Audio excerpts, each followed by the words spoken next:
I probably was making about 30 to 40 grand a month. That's gross though. After I pay my drive, after I pay all my stuff, it depends on what I'm hauling. Cause some stuff pays less. And I was working off of a low board at the time.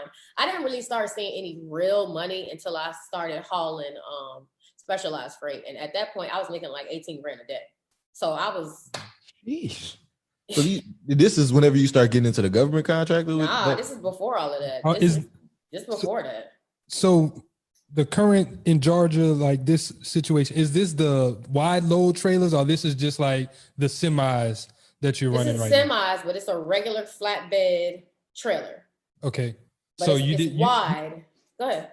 I was just about to ask, so you hadn't got into the trailers that you were talking about where you had to shut down the yeah, this is the one. This is the one. Yeah, this is the one.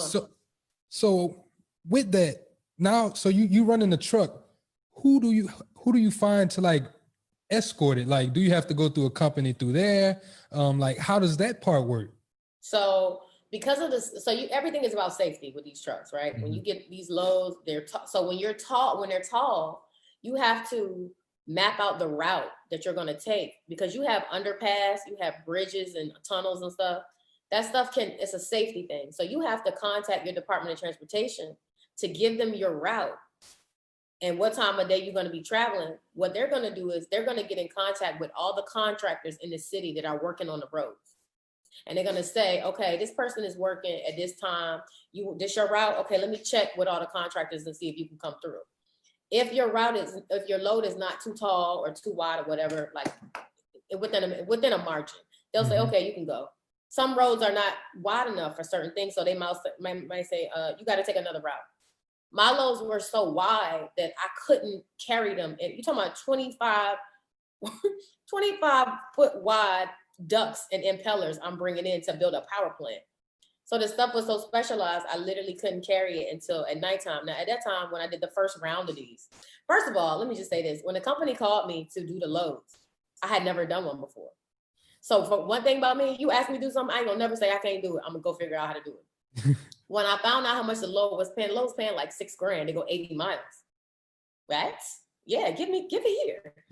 So I figured out, what needed to all be done. I'm very quick. Like I could pivot very fast. Like I ain't no dummy. So I found out, how to do the permits and all that kind of stuff.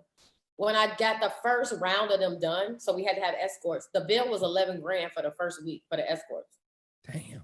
And your load was paying 6 though, right? Yeah, but still, I wanted that. Mind you, I was making money, but I wasn't able to keep it. Like I knew I was working hard, but I wasn't making what I should be making for all the energy I was putting out. I was working hard. Like I have worked hard for where I am today, and I'm still owed some more. So I was like, nah, I'm not paying this 11 grand. I paid it the first time. I found out what I needed to do to get my escort's license. I went to DMV. I took the test. I got my dad to come to. I was paying him $1,000 a week. And that second week, we were escorting them loads ourselves. So we saved all that money. That's vertical integration. You got that right. Damn, that's smart.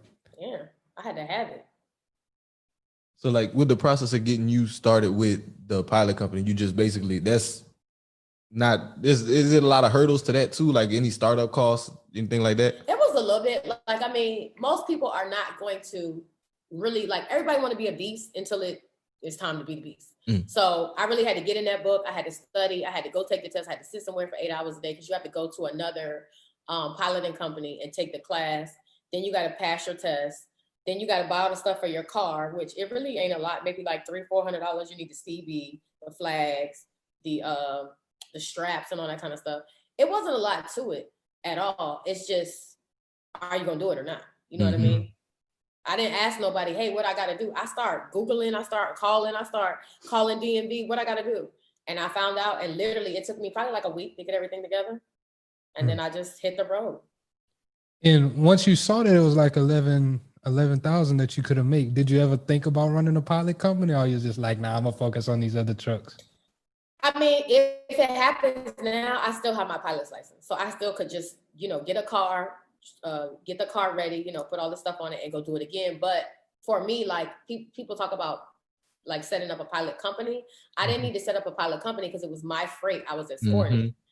Typically, unless you're involved in like a project, like somebody's building something, Mhm. it's kind of random. You know what I mean? It's something good to have, but the loads are kind of random, especially if you're working kind of like off of a load board. I had a project, like I was helping them bring in stuff to build a power plant. Mm-hmm. So them loads was coming every day, and I wasn't gonna miss that. Yeah, I wasn't gonna miss that money.